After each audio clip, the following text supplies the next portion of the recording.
皆さん、こんにちは。Fourth chapter is Safety Maintenance and Risk Management in Caregiving. Why safety maintenance and risk management are important in caregiving field?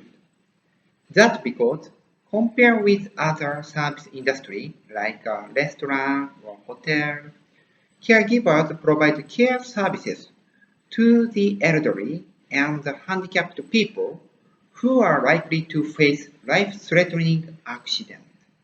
Therefore, people involved in care services always prepare for the measures to prevent an accident.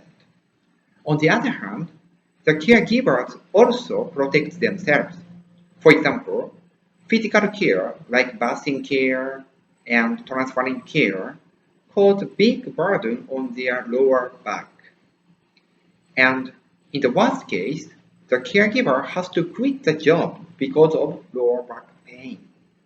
So, the caregivers need to know the proper way of caregiving to protect for both users and caregivers themselves.